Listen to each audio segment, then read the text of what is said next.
I say boom. Boom! Burn that shit down, America! No, I'm just playing. Rioting and burning things down is never okay. Okay? Even though technically the community that you are burning down does not belong to you. I hate when I hear people say, why are you burning down your own community? That's stupid. Whenever you can't freely walk down the street or to the store or freely do anything else without being targeted and stalked by a total stranger and shot down dead, that community does not belong to you. So I disagree with the ones that say, why are you burning down your own community? That doesn't belong to you anyway. So that's what I have to say about that. But, you know, a riot is still not okay. It's not okay to react in violence like that. But it's just difficult when you cannot react in a normal way. You can't go to the law and complain about it because it's all corrupt. So it's, you know, I mean, you can understand how else is somebody supposed to react. You cannot go to the law or to the government because it's totally corrupt. It's all against you. You know, so in the community, that you feel like that's not even your shit anyway. That's not your community anyway. So you get upset, and that's a normal reaction to when you're trapped, when you feel entrapped, and you feel like, wow, I can't do nothing to protect myself. You react in rage. You're upset. That's anger and it's to me it's totally understandable. Now, that case, you know, when I look on the news, and honestly, my opinion, initially, I just felt that the news did not even want to cover the protest or the rioting that was going on. They didn't even want to go over it because it happened like 2 days before you really started to see it in the news. You know, initially my first reaction to this was, wow, I literally had to kind of go on YouTube to look it up to see what was going on in Ferguson. And after that, then that's when I start seeing it on my local news channels and on CNN. So, I mean, true enough, they have covered it now, but, you know, and I could be wrong, but that was my initial reaction. Like, wow, they like, fuck them. They don't even want to cover what the fuck is going on. Like, it's so irrelevant. Really? So it's to me, when you see your country reacting like that towards you, it's Now, even though with that situation, you know, and people, you know, I'm going to get a lot of people that say, hey, you're wrong, you shouldn't speak on it like that. I might get trolled for saying this, but honestly, the boy did just commit a strong arm robbery. He just committed a strong arm robbery, and that officer ran into him. And people gotta understand, officers, especially where I'm living at now, officers are getting killed. They're dying. So they are afraid. And if you make it your life or their life, I mean, who you think is going to win? I know if I'm an officer, I have a gun on me to protect myself, and I feel threatened by you, and I have no other choice. There's no other option. I have exhausted all my other options. Then you're dead. Because I have a family, I have a life. If you make my life between yours, who you think is going to win? So when you are approached by an officer, keep that in mind. Officers are afraid. So do whatever they want you to do with the quickness. Now, whether he had to shoot him dead, whether he did exhaust all his options into doing that, because, you know, unfortunately, I know a lot of people that have committed crimes. and they're still alive to say, yeah, I went to jail for it. You know, they didn't get shot dead by the officer.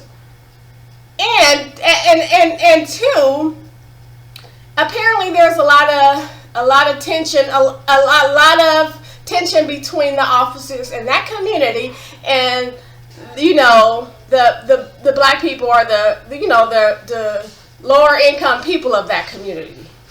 So there probably has been a lot of injustice going on for a while.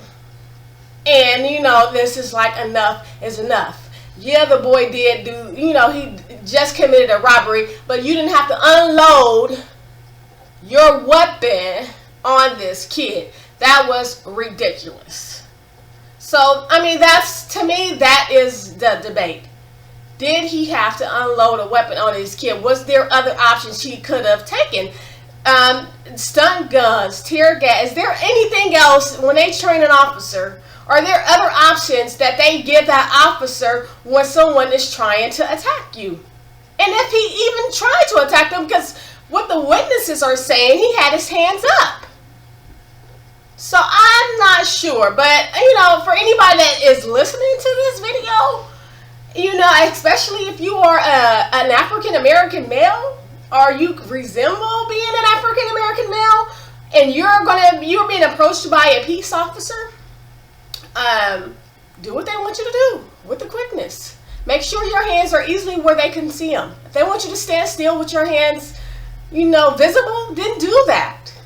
Yeah, you might have to go to jail, but oh well, at least you will still be alive. Because you have to remember and keep in mind that officers get killed on a daily. Peace officers are getting killed on a daily by criminals, by people out there. So they got their guard up. So, and they have the right. They have the right, if they feel like you are threatening someone else or themselves, and there's no other option but to shoot you dead, then they have by all means, they have the right to do that. So common sense is to do what the officer wants you to do. So, you know, I just wanted to express that thought on that. I have been seeing this in the news now a lot lately. You know, my heart goes out to the parents of the individual that got shot, killed. You know, as a mother, I can understand where she's coming from. You know, it wasn't a camera there. We can't say for sure what happened. In my opinion, when I hear him speaking on it, he doesn't sound truthful. And why did they give him a lie detector test? I haven't heard that in the news.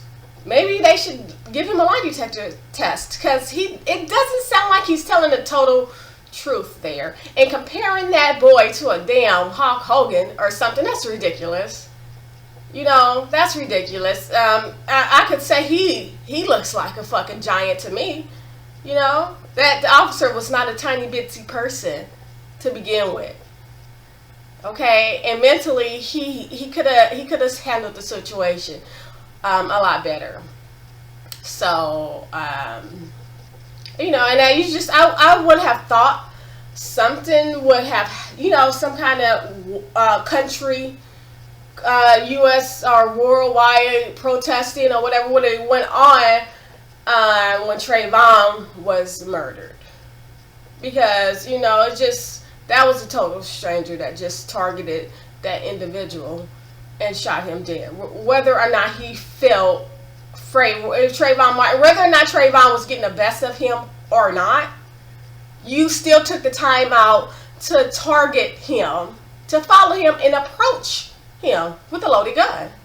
So you need to pay for at least the actions you took, your responsibility you took in that.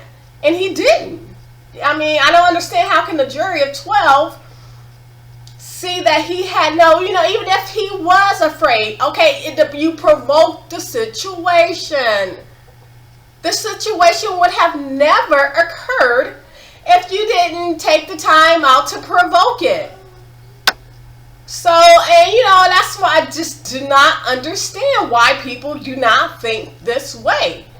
You should be responsible for the outcome. If you are the provoker, in my opinion, you should be just as responsible, if not even more, for the outcome of the situation, because it would have never occurred if you didn't take the time off to do that. And this is the kind of legal system that we're dealing with. How can a jury of 12 do that? I cannot comprehend that at all.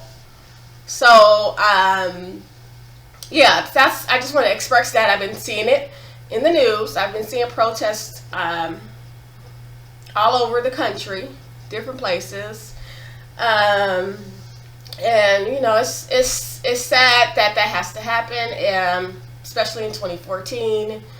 You wouldn't think it would be a riot, like that. You just wouldn't think that it would happen anymore. But racism and discrimination is very much alive. It's very much alive, and it's just sad that it's still a few people out there that really believe in there. And it's even worse that some of those people are in our legal system. Some of those people that believe that are in our legal system, that is just really, it makes me not even want to live in this country. To know that we have people that think so stupidly, that's so ignorant to think like that, running the legal system. And then whenever you hear about, a bad situation, this person just shot this person because of race, it's always a white and a black. It's never, black and a black.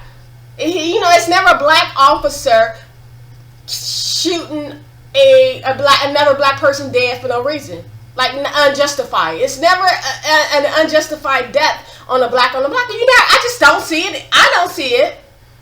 Whenever I do see it, it's always white and a black, and it could be this person had these kind of thoughts, was raised this way already, and now is a peace officer and roaming the streets with that in their mind. You never know. It's not going to be out in the open. They're not going to have nothing like that out in the open. If families are still, and obviously they must be, inbreeding this kind of racism on their kids, teaching their kids this, it's very secretive. You will never know about it. So it's sad. If I have the means to get up out of this situation, believe me, I would, because it's painful to live like that. It's painful to live like that. It's you're living in an unfair environment. And that's stressful, because you're not going to get the same equal treatment as the rest of the people. And if I could, I would leave. I would get up off this motherfucker. And so I'm going to wrap this up. That's all I have to say about that. I did want to express my thoughts to my computer, to the internet, to YouTube, and whoever else might be watching this. Bye.